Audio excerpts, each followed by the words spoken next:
혹시 지금 이 순간 눈앞이 흐리고 뿌옇게 보이지 않으신가요?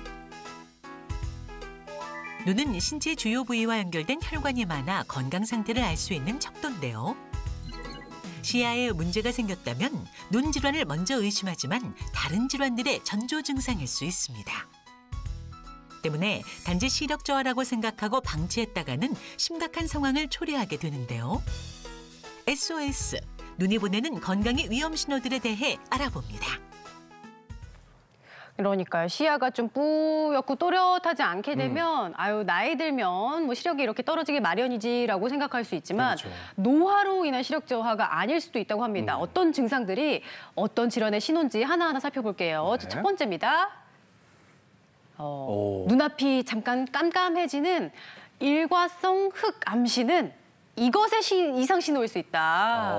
뭐의 신호일까? 저는 이제 방송사고를 내면 눈앞이 깜깜해지잖아요. 실수하면.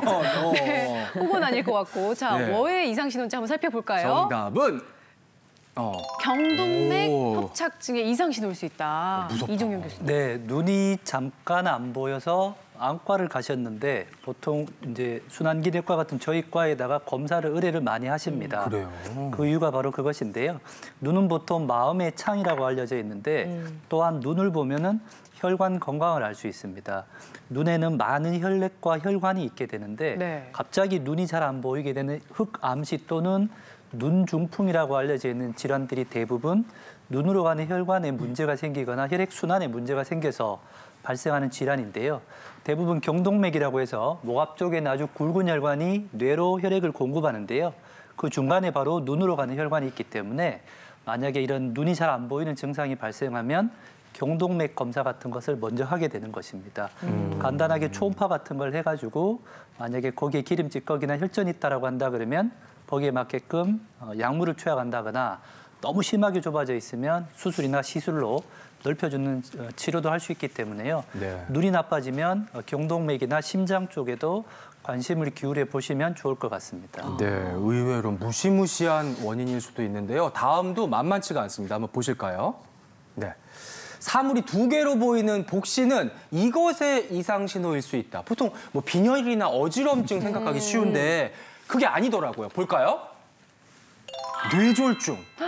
무섭습니다, 박 교수님. 네, 그렇습니다. 이제 사물이 두 개로 보이는 거야 가장 흔한 거는 뭐 난시라던가 백내장이라든가 눈에 문제가 때가 있어요. 그래서 그렇게 생각하고 안과만 생각하시는 경우가 있는데 네. 갑자기 사물이 두 개로 보이고 그게 변하지 않는다면 체력이 너무 떨어졌을 때 가끔 두 개로 보일 수도 있어요. 근데 바로 네네네. 괜찮아지면 괜찮은데요. 그게 변하지 않고 계속 복시가 나타난다면 사물이 이렇게 어리더릿하게 여러 개로 보이는 거 그런 게 계속 나타난다면 급하게 봐야 될 것 중에 하나는 안구에서 후두엽까지 가는 시신경 영역에 어딘가 뇌혈관이 막히거나 터졌을 때를 생각해 봐야 됩니다.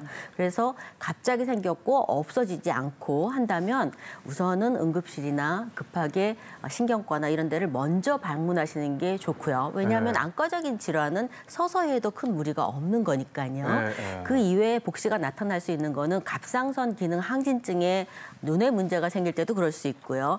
잘 모르고 있는데 지속적으로 자꾸 우울해지거나 힘이 떨어지고 이러는 분들 중에서 근무력증이라고 하는 중증 근무력증 이런 경우에도 이 사물이 두 개로 보이는 그런 증상이 있을 수 있어서 그런 게 지속적으로 나타난다면 병원을 한번 방문해 보시는 게 중요하겠습니다. 그렇군요. 맞아요. 저도 학창 시절에 계속 눈이 안 좋아가지고 가끔 이렇게 하나로 안 보이고 막 두 개로 보이고 그다음에 눈이 흐릿하게 보일 때가 있는데 그럴 때는 그냥 시력이 안 좋아졌나 보다. 근데 많은 분들이 그렇게 생각을 하실 것 같아요. 근데 복시인데 빨리 병원에 가야 되는 상황 어떤 상황일까요? 네, 아무래도 뇌혈관 질환이 가장 크겠죠. 그렇겠죠. 그래갖고 지금 얘기 드리는 것처럼 이제 손발에 힘이 갑자기 빠지는 그런 증상이 나타난다던가 아니면 말이 어눌해진다든가 하는 증상과 함께 복시가 나타날 때 이럴 때는 빨리 병원을 오시는 게 필요할 거고요. 또 안구에 통증이 있거나 두통과 함께 복시가 나타날 때 이럴 때는 안과적인 응급이거나 아니면 혈관 질환인 가능성이 있어서 병원에 빨리 오시는 게 좋겠습니다. 그러니까 눈이 잘 안 보여지거나 좀 흐릿하게 보인다고 해서 눈에만 국한된 증상이 아닐 수가 있으니까 잘 살펴봐야 되겠고요. 그 다음 증상으로 또 넘어가 볼게요. 눈앞에 점 혹은 벌레가 떠다니는 비문증은 이것의 이상 신호일 수 있다.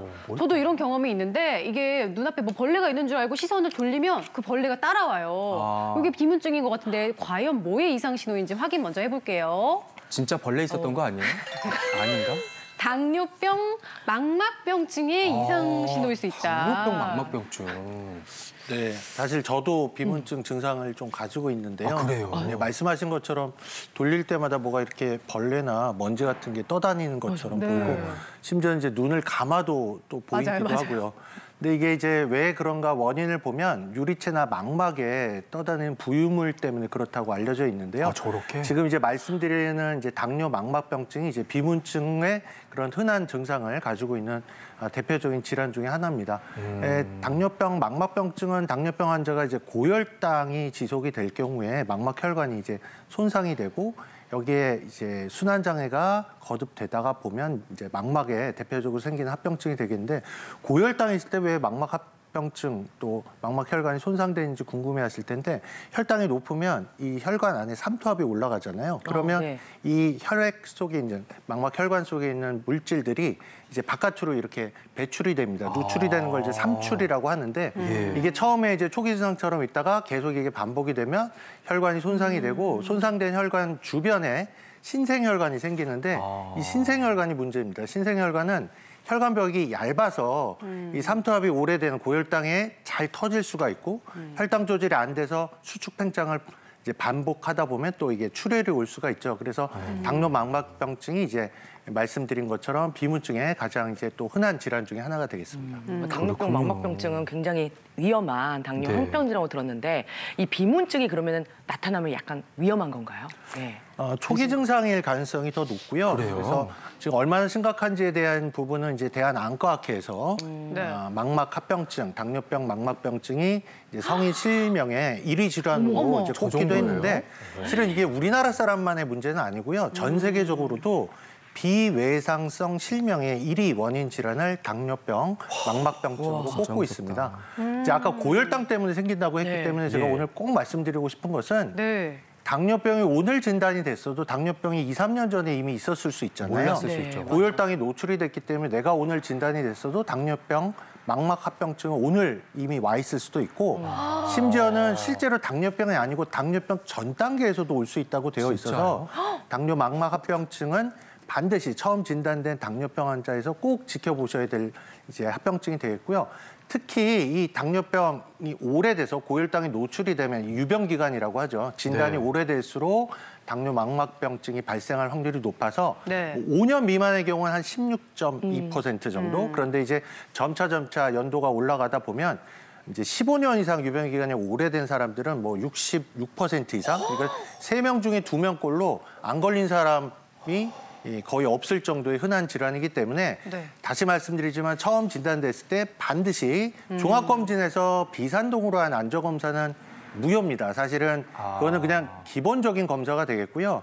비산동으로 하게 되면 망막의 언저리를 볼 수가 없기 때문에 당뇨 망막병증을 놓칠 수가 있습니다. 그래서 당뇨병이 진단된과 동시에 반드시 정상적으로 이제 우리 망막 전문의를 찾아가셔서 안저검사를 통해서 합병증이 있는지 보고 혹시 정상이라 하더라도 매년 혹은 최소한 2년에 한 번씩은 이제 모니터링을 하셔야 되겠습니다. 걱정이네. 교수님 말씀드리니까 너무 무서운 게 저도 진짜로 이제 눈앞에 벌레가 떠다니는 이런 증상이 있었거든요. 감아도 보일 때가 있고. 근데 다행히 저는 당뇨는 없거든요. 혹시 이제 당뇨가 원인이 아닌 이런 비문증도 있는 걸까요? 네, 10명 중에서 7명 정도가 지금 비문증을 호소할 정도로 굉장히 흔한 질환이에요. 진료실에 오셨을 때 상당히 많은 부분이 물어보세요. 많은 분들이.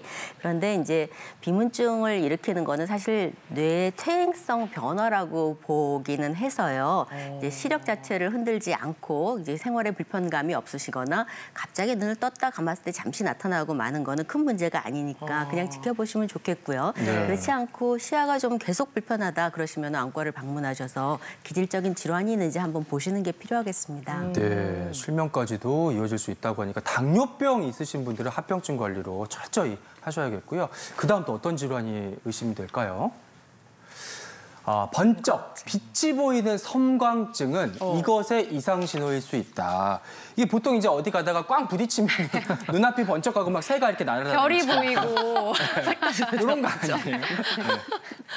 교수님. 네, 이거 이제 망막 박리의 이상 증상으로 망막 박리. 저희가 설명을 하고 있는데 오늘 계속 지금 망막 얘기를 하고 있잖아요. 네. 망막이 어떤 역할을 하냐면 우리가 영화관에 가서 보면 이제 그 흰 스크린이라고 생각을 하시면 됩니다. 네. 우리 안구의 제일 안쪽 내벽에 이제 우리가 이제 예를 들어서 김승희 아나운서를 보게 되면 제가 이제 그걸 인지하려면 이 망막에 흰 스크린에 이제 영상이 비춰져야 되는 거죠. 그런데 망막 박리라는 건 결국은 내벽에서 이게 찢어져 나간다는 얘기니까 망막 박리의 이제 흔한 증상은 앞서서 제가 말씀드렸던 비문증 증상도 있고 조금 전에 말씀드렸던 이제 번쩍거리는 섬광이 눈을 이제 돌릴 때마다 나타날 수도 있겠고 또 마지막으로는 이제 뭐 시야가 왜곡된다는 표현을 하는데 사실은 저희 같은 병원에 근무하시는 교수님 중에서 한 분이 외래를 보시다가 갑자기 오른쪽 눈의 반쪽이 이렇게 뭐 안막이 이렇게 가려지는 것처럼 시야가 안 보여서 야 이거 큰일 났다 망막이 뭐가 문제가 있다. 그분이 커튼을 친 것처럼요? 고도근시 때문에 생기신 분인데 그래서 급하게 이제 수술하신 경우가 있거든요. 그래서 이런 증상들이 있으면 망막 박리를 한 번쯤은 이제 의심을 해보셔야 되겠습니다. 맞아요. 눈에 보내는 신호들은 초기에 발견하는 게 정말 중요할 것 같은데 망막 박리 같은 경우는 실명까지 올 수 있다고 하니까 초기에 발견하는 게 정말 중요하겠네요. 그러니까. 네, 맞습니다. 그래서 빨리 대처를 하고 치료를 하거나 응급수술을 하게 되면 80, 90%에서 이제 시력을 회복할 수가 있지만 이게 놓치게 되면 이제 실명까지도 올 수 있고요. 그다음에 이제 그 아까 당뇨 망막 합병증 계속 말씀을 드렸는데 다시 말씀드리지만 합병증이 심하다 보면 망막 박리가 오게 되고 또 그게 실명이 되기 때문에 다시 강조하고 싶은 것은 처음 진단된 당뇨병 환자분들은 반드시 눈이 잘 보인다고 해서 없는 것이 아니기 때문에 반드시 전문가를 통해서 안전검사를 하실 것을 강력하게 제가 오늘 말씀드리고 싶습니다. 저희가 가시라고 그러면 눈 멀쩡하게 보이는데 내가 왜 안과를 가야 되냐고 이렇게 말씀하시면 너무 많습니다. 힘듭니다. 그래서.